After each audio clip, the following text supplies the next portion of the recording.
Bonjour à tous et bienvenue, je suis très contente de vous retrouver aujourd'hui pour une nouvelle vidéo aromathérapie et aujourd'hui on va parler diffusion. Dans un premier temps, je vais aborder les huiles essentielles que l'on ne peut pas diffuser. Dans un deuxième temps, on verra ensemble les précautions d'emploi, notamment chez l'enfant, la femme enceinte, la femme allaitante, les asthmatiques et les épileptiques. Et dans un dernier temps, je vous proposerai 3 petites astuces naturelles pour diffuser des huiles essentielles sans diffuseur. Puisque des fois, pour un côté pratique, on a envie de diffuser un peu une petite odeur, que ce soit dans la salle de bain, dans la chambre, sans spécialement avoir envie de déplacer son diffuseur ou sans avoir tout simplement les moyens d'acheter un diffuseur. Donc voilà, 3 petites astuces économiques et pratiques pour diffuser des huiles essentielles en toute sécurité. Donc, on va commencer par les huiles essentielles à ne pas diffuser. Donc, il faut savoir déjà, dans un premier temps, qu'il existe des petits flacons. On appelle ça des synergies, puisque c'est un mélange d'huile essentielle prêt à diffuser. Donc, celui-ci, par exemple, c'est une synergie à la citronnelle. Non, c'est grand air. Donc, à l'intérieur, il y a plusieurs huiles essentielles et c'est tout prêt. Donc, vous avez juste à mettre quelques gouttes dans votre diffuseur. En général, c'est 3-4 gouttes, 5 gouttes, tout dépend de la surface.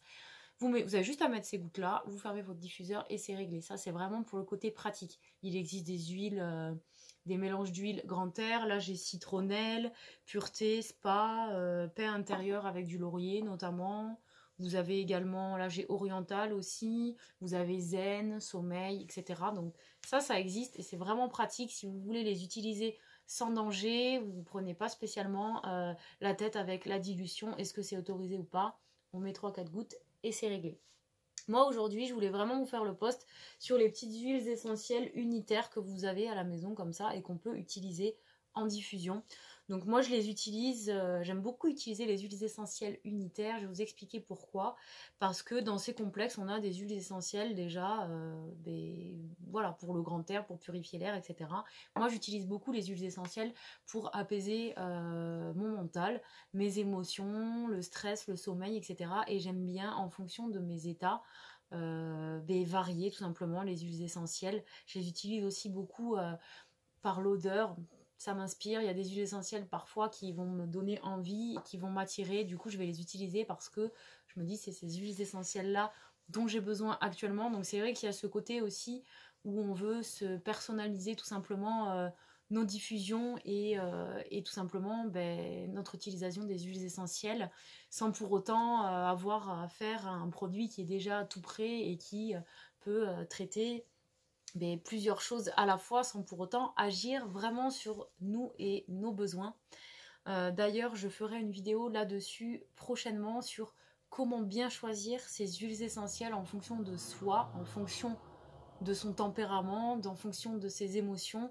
Ça, c'est très important aussi parce que on peut avoir des huiles essentielles à tout faire, entre guillemets. Je pense notamment au tea tree qu'on va utiliser pour l'herpès, pour l'immunité, pour la mycose, pour les affections respiratoires, mais finalement, il y a des huiles essentielles qui sont vraiment spécifiques à certains maux et qu'il est préférable d'utiliser tout simplement parce qu'elles sont plus efficaces.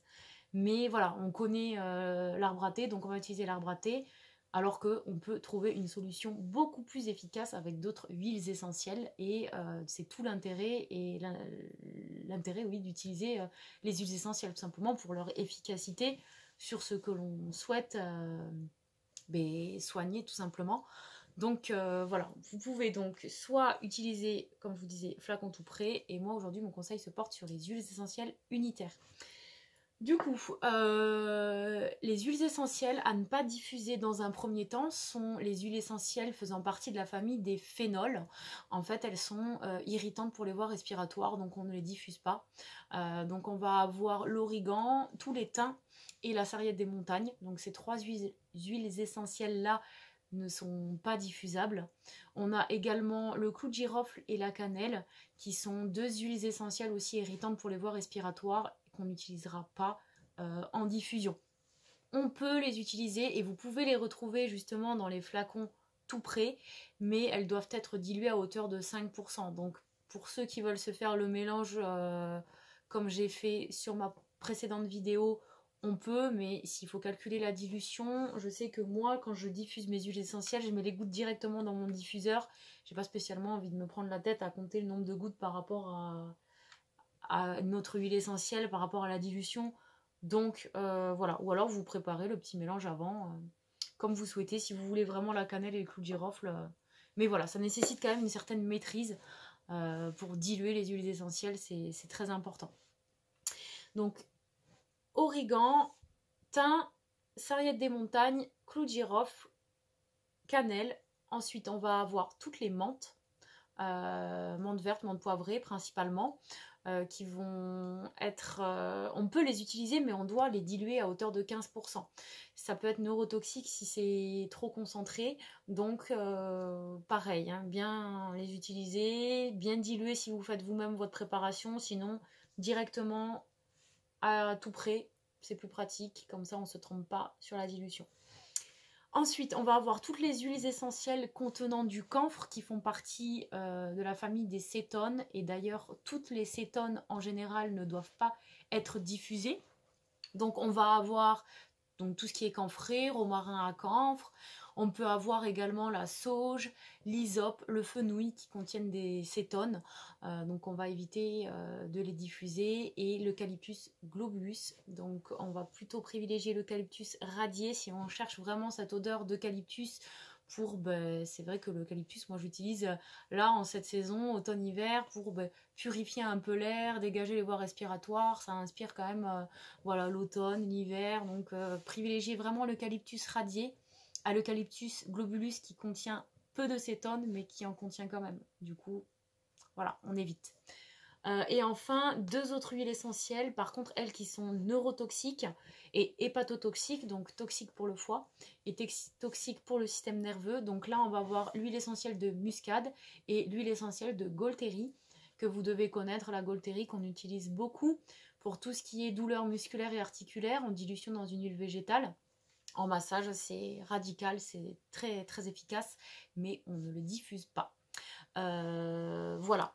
Pour les huiles essentielles de menthe, je voulais rajouter aussi, il faut vraiment les diffuser, mais comme toutes les huiles essentielles d'ailleurs, mais de courte durée. On ne va pas diffuser pendant des heures et des heures de la menthe. On va les utiliser pendant 10-15 minutes et après on arrête la diffusion.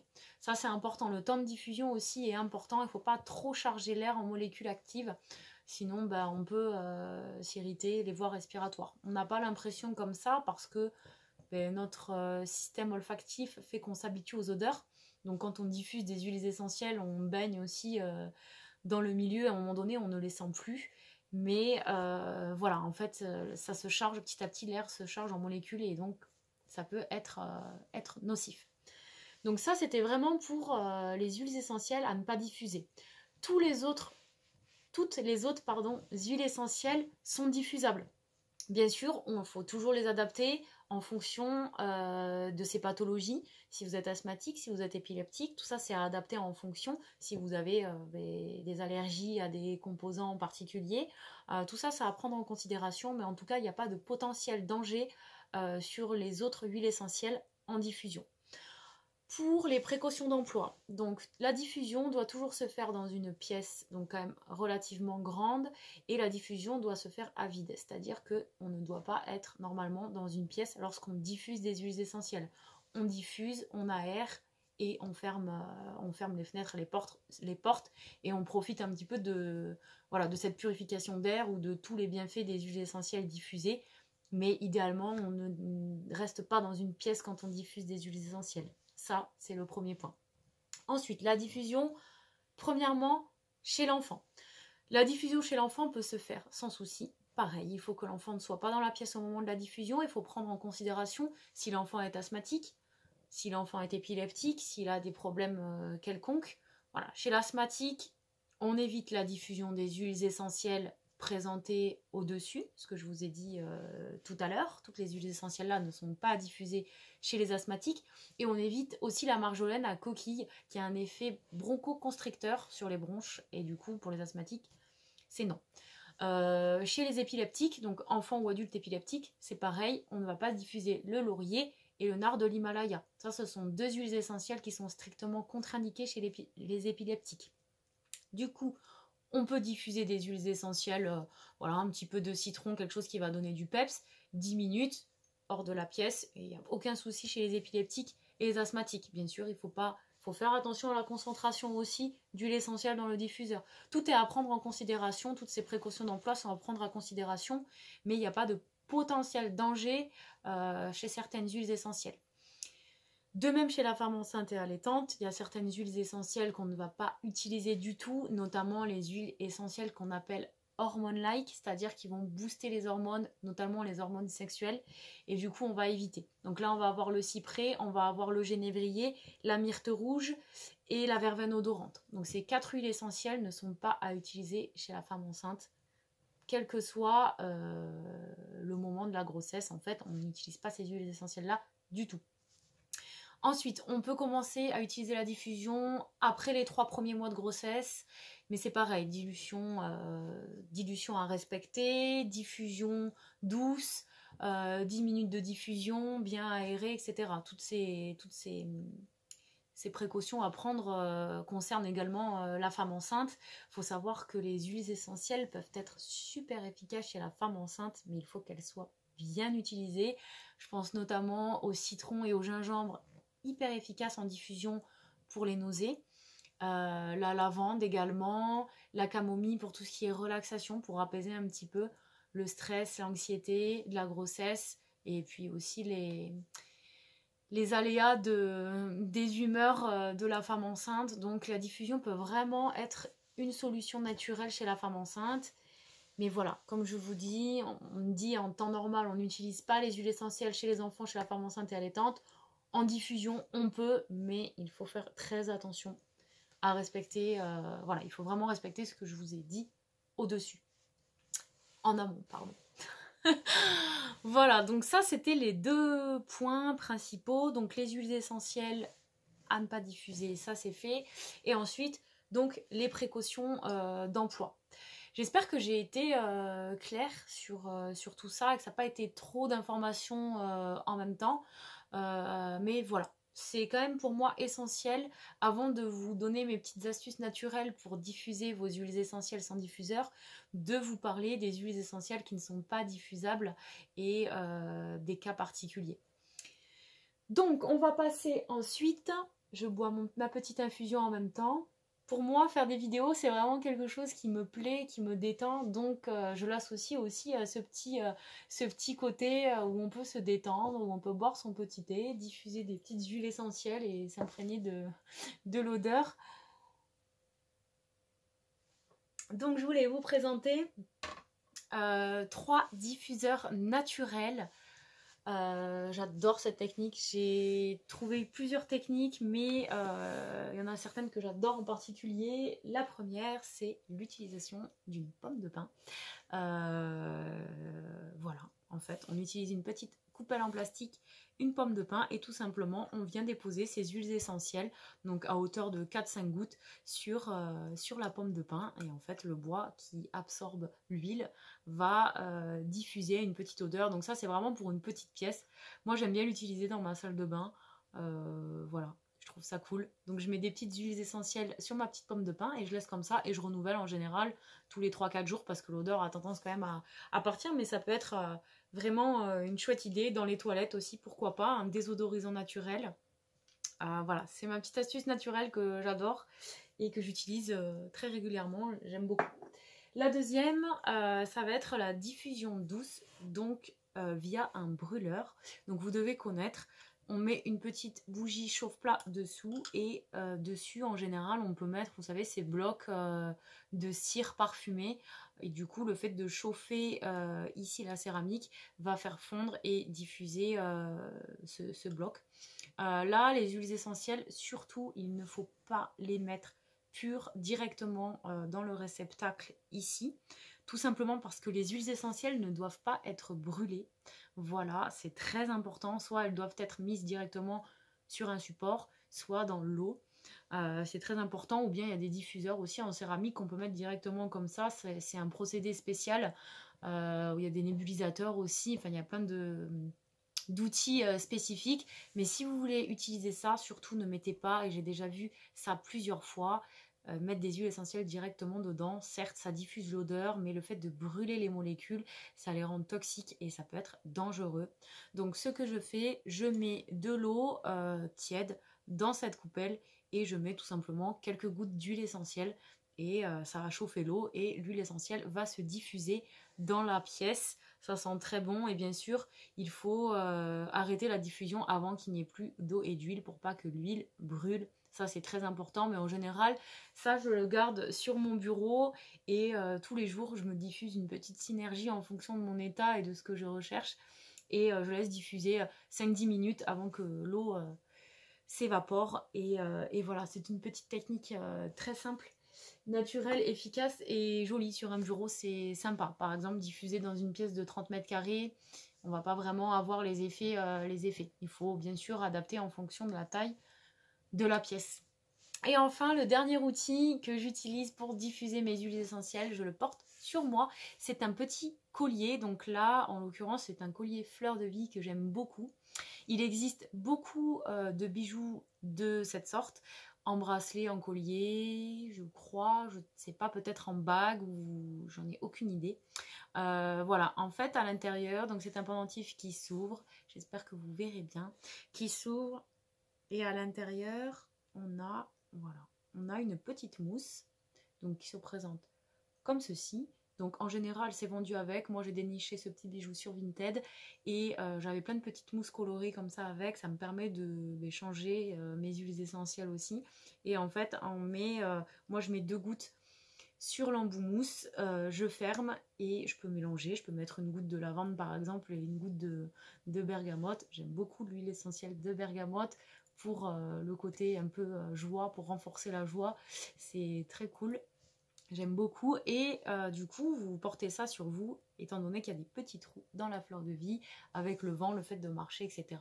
Toute la journée vous avez des vapeurs d'huile essentielle qui sortent de votre collier et c'est super efficace. Enfin, moi j'adore, je l'utilise depuis très longtemps, je ne le mets pas tous les jours mais quand j'en ressens le besoin et que j'ai besoin d'agir sur une émotion en particulier et je reviendrai sur un prochain post sur les huiles essentielles et les émotions parce qu'on peut traiter les émotions avec les huiles essentielles et du coup voilà, c'est un petit bijou qui coûte pas plus cher qu'un diffuseur puisque je l'ai acheté me semble-t-il moins d'une dizaine d'euros et voilà, on peut aussi tout simplement comme quand on inhale l'huile essentielle directement depuis le flacon, le faire avec notre pendentif.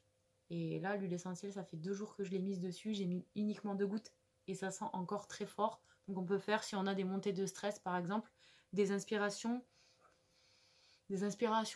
conscientes et profondes et la molécule par voie olfactive c'est extraordinaire, ça agit directement au niveau du cerveau et ça envoie les messages au cerveau et ça agit super bien. Je ne sais pas si vous avez déjà testé mais je vous encourage à tester si vous avez du stress, des émotions et peu importe, si vous voulez tout simplement protéger aussi votre immunité avec du Ravinsara notamment. On peut mettre une goutte de Ravinsara pour protéger son immunité, enfin renforcer son immunité, protéger plutôt son organisme des affections extérieures. On peut aussi diffuser toutes les huiles essentielles qui sont diffusables tout simplement. Moi j'aime beaucoup le pamplemousse aussi qui est un peu tonique et qui va agir sur l'appétit quand on a des envies, des fringales, grignotage, envie de grignotage. On inhale un petit peu de pamplemousse, ça fait beaucoup de bien, ça soulage ces envies soudaines. Voilà, enfin bref, il y a tellement de choses à faire avec les huiles essentielles et tellement de voies. On peut l'utiliser par voie orale. Très très attention par la voie orale. Moi je vois beaucoup de personnes qui utilisent les huiles essentielles par voie orale, il faut quand même faire attention. Mais sinon par voie cutanée en diffusion c'est vraiment chouette. Donc voilà, j'ai fait le tour. J'espère que ma vidéo vous aura plu, qu'elle vous aura bien aidé et que mes petites astuces vous serviront tout simplement à vous sentir mieux, à mieux utiliser les huiles essentielles. Voilà, n'hésitez pas à me dire en commentaire ce que vous en avez pensé, si vous trouvez mes petites astuces cool, si vous connaissez bien les huiles essentielles, si je vous ai appris des choses ou pas. Et n'hésitez pas aussi à me donner vos suggestions pour de prochaines vidéos tout simplement sur les huiles essentielles. Si vous voulez que j'aborde un sujet en particulier, n'hésitez pas. Voilà, j'espère que vous avez passé une bonne journée ou que vous passez un bon moment en ma compagnie et je vous dis à bientôt dans une prochaine vidéo. Bye bye!